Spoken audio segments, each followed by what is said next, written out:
Assalamualaikum warahmatullahi wabarakatuh. Salam sejahtera buat kita semua. Pada pembahasan kali ini, saya akan membahas mengenai rumpun keilmuan sipit, yang mana merupakan salah satu mata kuliah ilmu kewarganegaraan yang diampu oleh Bapak dosen Pak Abdi Nur Batubara. Sebelum masuk dalam pembahasan, saya ingin memperkenalkan diri. Perkenalkan, nama saya Herlida Purba dari kelas PPKN A 2000 Stambuk 2022. Oke, kita masuk ke dalam pembahasan rumpun keilmuan sipit. Rumpun keilmuan sipit ini tergolong dalam 3 hal pokok, yaitu ilmu politik, ilmu hukum, dan filsafat moral. Dalam akar ilmu sipit itu ialah ilmu politik.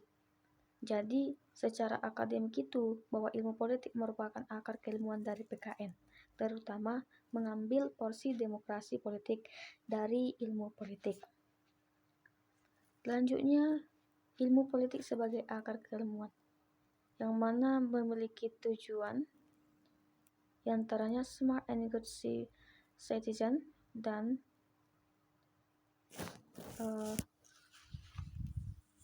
desirable personal quality. Kemudian rasionalisasi, yaitu pengembangan bangsa dan pemberdayaan warga negara. Kemudian dalam mencapai civic itu diperlukan beberapa stimulus, diantaranya politik kewarganegaraan, citizen empowerment, dan civil society atau masyarakat madani. Selanjutnya, cakupan ilmu politik dalam muatan civic.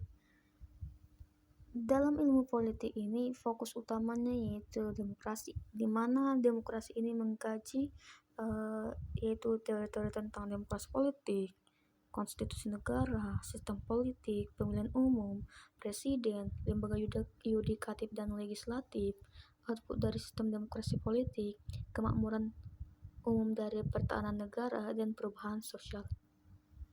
Kemudian kita masuk dalam teori demokrasi politik.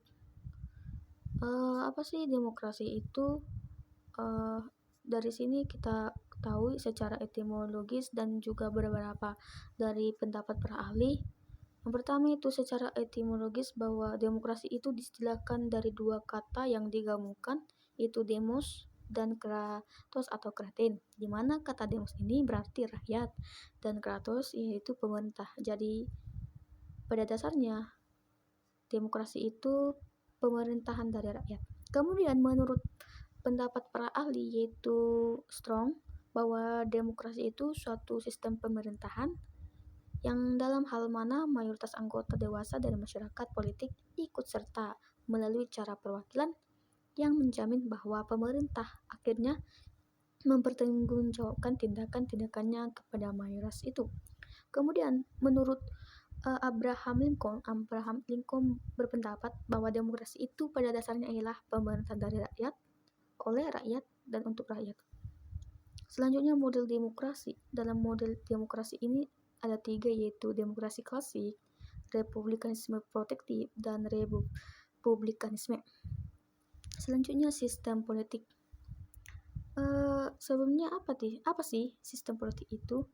Sistem politik itu merupakan interaksi antara hubungan dan masyarakat dalam proses pembuatan dan kebijakan yang terkait dengan tujuan kebaikan bersama.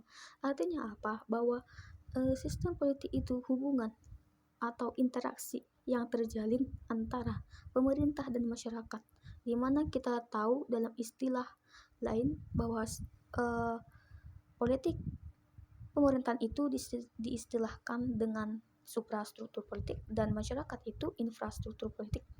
Jadi sistem politik itu hubungan 2 hal pokok antara pemerintah dan masyarakat dalam proses pembuatan kebijakan dan yang terkait dengan tujuan ataupun kebaikan bersama. Kemudian apa sih ciri umum dari sistem politik itu? Ada ciri umum dalam sistem politik itu adalah adanya unit yang membentuk sistem-sistem tersebut serta batasan dan juga pengaruhnya. Kemudian adanya keputusan-keputusan yang dibuat dan proses pembuatan keputusan. Kemudian macam-macam dari sistem politik. Sistem politik itu ada dua, yaitu sistem politik demokrasi dan sistem politik totaliter atau otoriter. Di mana sistem politik demokrasi itu yaitu sistem yang berfokus pada kebebasan masyarakat ataupun sistem politik yang bertumpu pada rakyat. Yang kedua, sistem politik totaliter atau otoriter, di mana kita ketahui bahwa otoriter itu adalah tindakan sewenang-wenang ataupun sistem tidak ada kebebasan.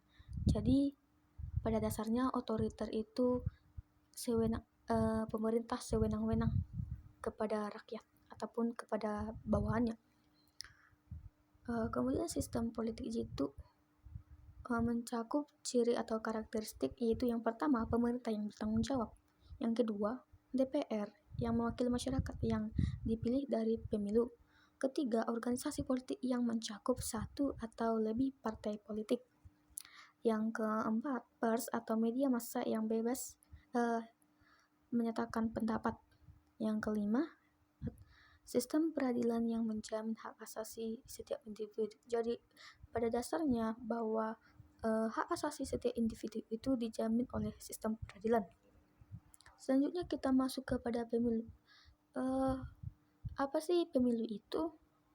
Kita ketahui bahwa pemilu itu merupakan sarana ataupun mekanisme pelaksanaan kedaulatan rakyat yang dilakukan secara langsung, umum, bebas, rahasia, jujur, dan adil, yang mana berdasarkan pada Pancasila dan Undang-Undang Dasar 1945. Kemudian apa sih jenis-jenis pemilu itu? Pemilu itu ada 3 sistemnya, yaitu sistem pluralitas atau mayoritas, atau kita ketahui yaitu yang paling banyak atau jumlah paling banyak. Yang kedua sistem proporsional, ketiga sistem campuran. Kemudian dilaksanakannya pemilu pasti ada tujuan. Apa sih tujuannya? Tujuan dari pemilu itu diantaranya yang pertama, pemilu sebagai implementasi kedaulatan rakyat. Kedua, pemilu sebagai sarana membentuk perwakilan politik. Yang ketiga, pemilu sebagai sarana penggantian pemimpin secara konstitusional atau berdasar pada Pancasila dan Undang-Undang Dasar. Kemudian yang keempat, pemilu sebagai sarana partisipasi politik masyarakat, yang mana kita ketahui bahwa partisipasi politik itu keikutsertaan masyarakat dalam proses menentukan isi kebijakan yang dibuat oleh pemerintah, yang mana isi kebijakan itulah yang menentukan atau mempengaruhi kehidupan setiap masyarakat. Jadi setiap rakyat berhak atau wajib ikut dalam berpartisipasi. Oke, cukup sekian. Semoga pembahasan kali ini bisa bermanfaat. Kurang lebih saya mohon maaf. Terima kasih.